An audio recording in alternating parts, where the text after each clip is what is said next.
Hello everyone, it's me again, Jen, and welcome back to my channel. For today's video, I'm going to show you the forest treasures here in Finland.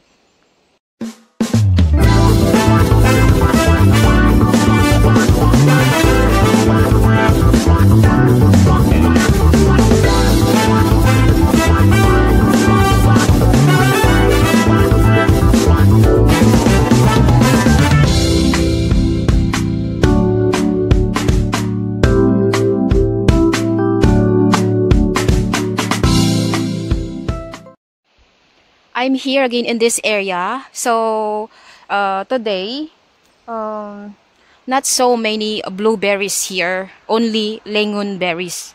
So the color of lingonberries, this red.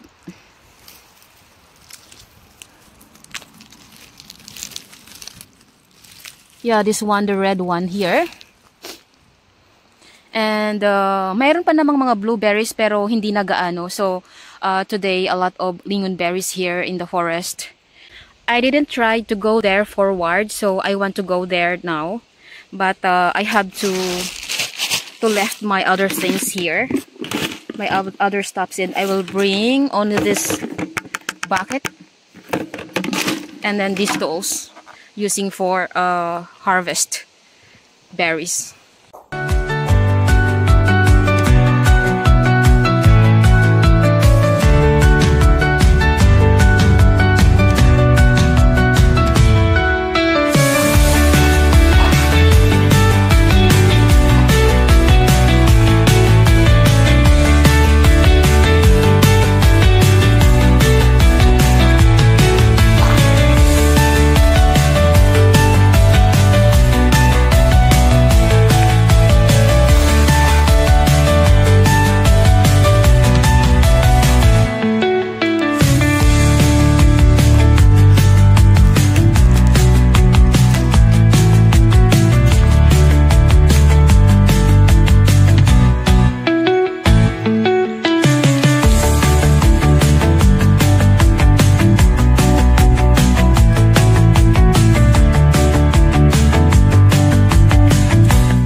The weather today was great. The sun is shining. That's why I decided to come here to pick blueberries or lingonberries. If also there's mushrooms, but I didn't see any mushrooms here. Maybe let's check in the other area later. Let's walk there later after harvesting the blueberries here. And mayroon pa palang blueberries. I thought that the blueberry season finished, but still here. Because how many days na I didn't come here.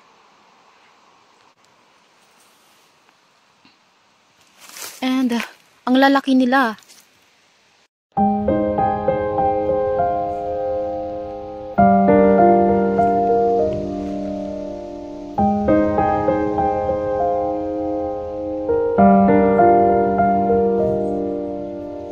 So nandun yung mga gamit ko, iniwan ko doon. And pumasok ako dito sa pinakagubat. This tool is very helpful. But if you harvest the berries like this, so you have to clean later because a lot of leaves also comes with blueberries together.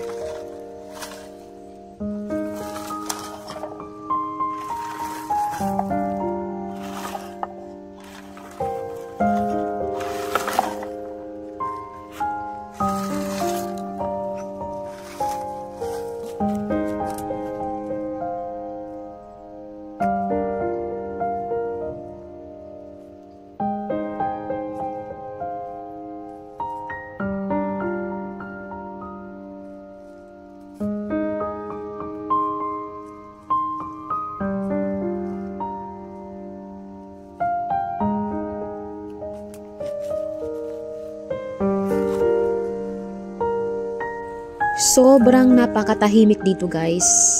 Iniisip ko na mag-isa lang ako dito and comfortably akong gumalaw and mamitas ng mga blueberries. At nakaka-relax habang nilalanghap-langhap ko yung mga sariwang hangin from the nature. Sa isipan ko at sa loob-looban ko ay tahimik akong nananalangin na sana hindi ako makakita ng ahas dito. At wala akong proper boots na pang forest, kaya minsan nakakapagdalawang isip din pumunta sa gubat, lalo na kapag mag-isa lang ako.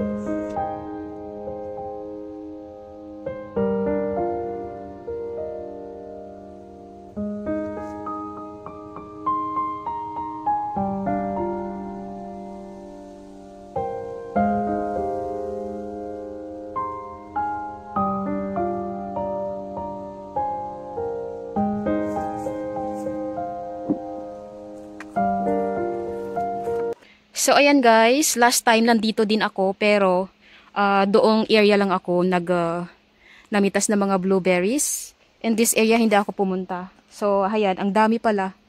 Ang dami pa dito mga wild blueberries.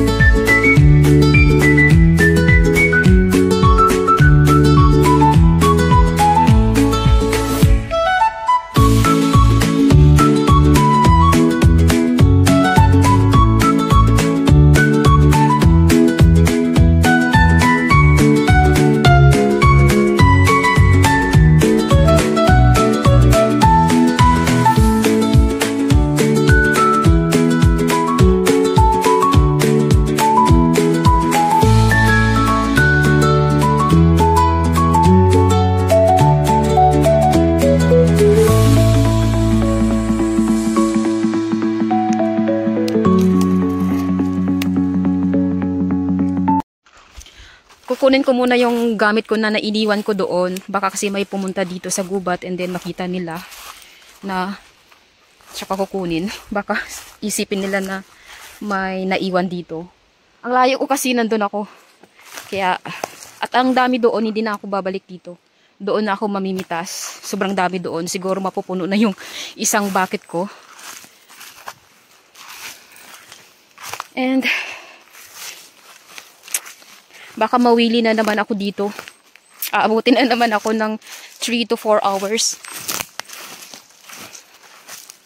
And after that, pag napuno na yung isang balde, pupunta doon ako sa unahan ulit para maghanap ng mga mushrooms.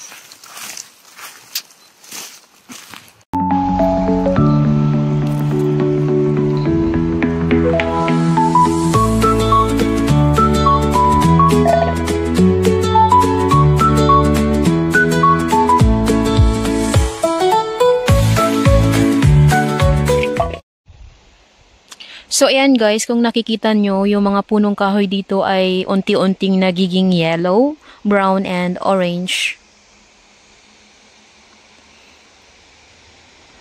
Kasi papalapit na yung autumn.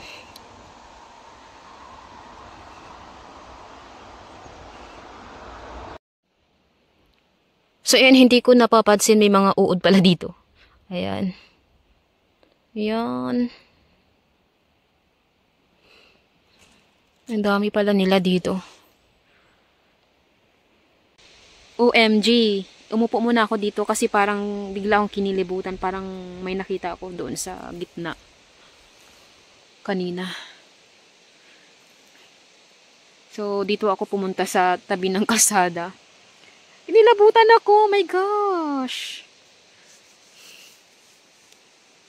Doon ako kanina, oh. Namimitas dyan ng mga blueberries. And then, doon sa gitna, doon sa punong yun, I saw something, I don't know what exactly, but parang anino like that.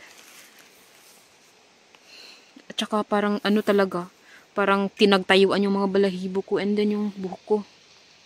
Kaya umupo muna ako dito, magpahinga, and then inhale, exhale, inhale, exhale.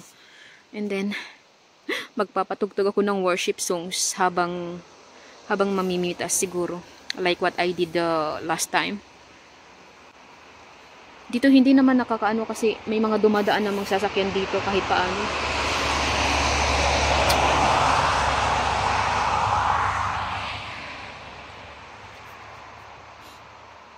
Ayan.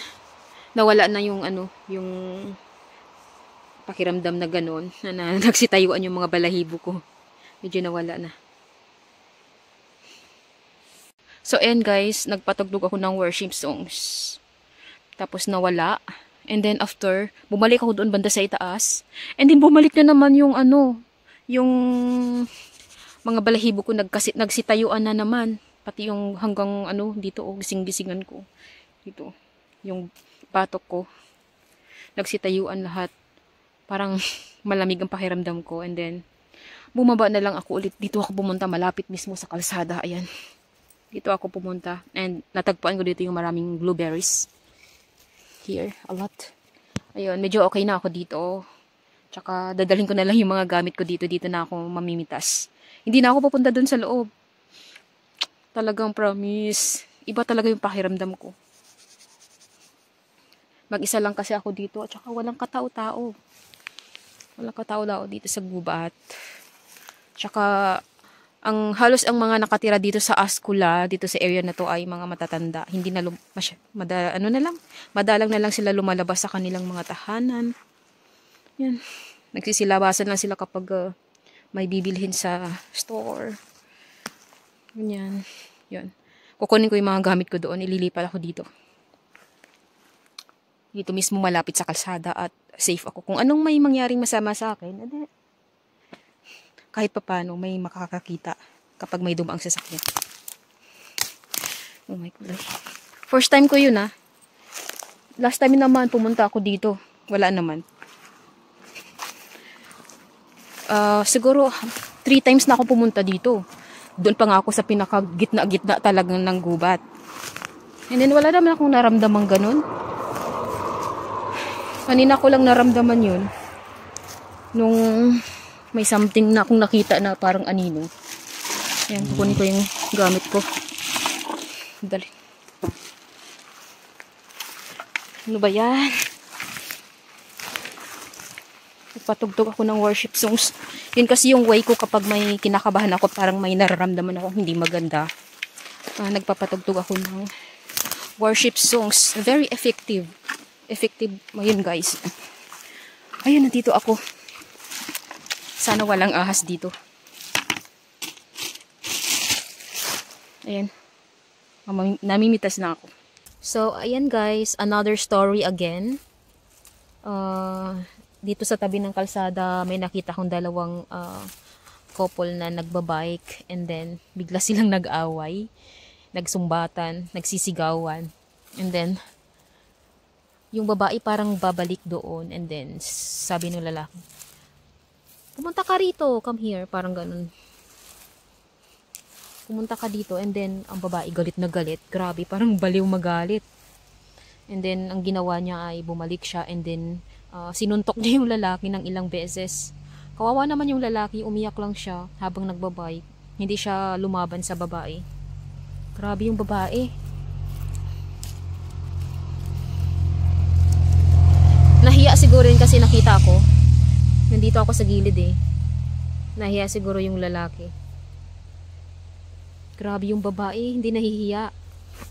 Grabe pag nanuntok. Parang daig pa niya yung yung lalaki manuntok.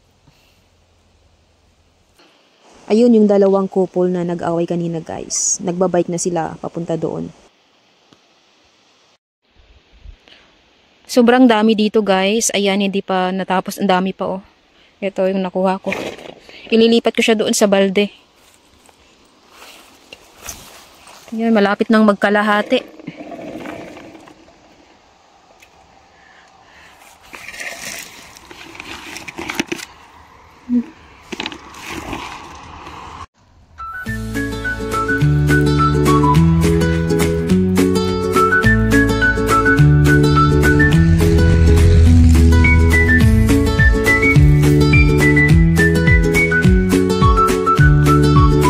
Ayan, ang dami dito guys. At saka mayroong mga lingon berries also. Nakatago din sila sa mga damo-damo. Mga damuhan. Kaya minsan hindi makita. So ayan guys, ito lang yung nakikita kong mga mushrooms dito. Wala pang gaanong mga mushrooms. Sa kakahanap ko ng mga mushrooms, OMG, may nakita akong snake.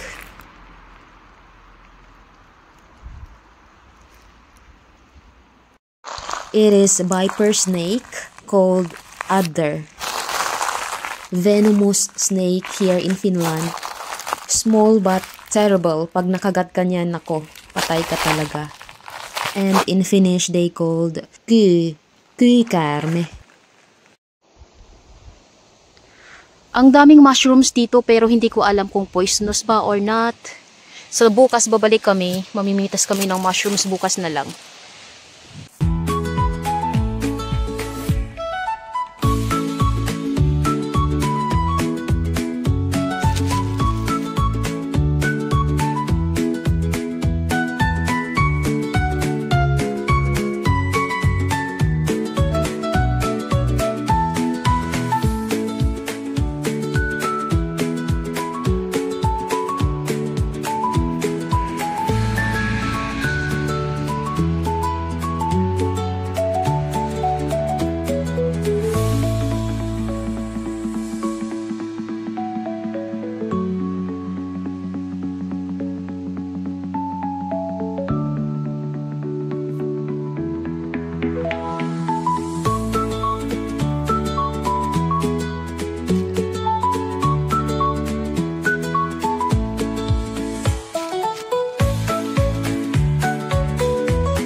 So, ayan guys, I'm preparing na to go back home. Wala pang 4 PM pero gusto ko na umuwi kasi babalik din naman ako bukas dito. Kasi kasama yung kapatid ng asawa ko, mamimitas kami dito ulit. So, babalik kami dito bukas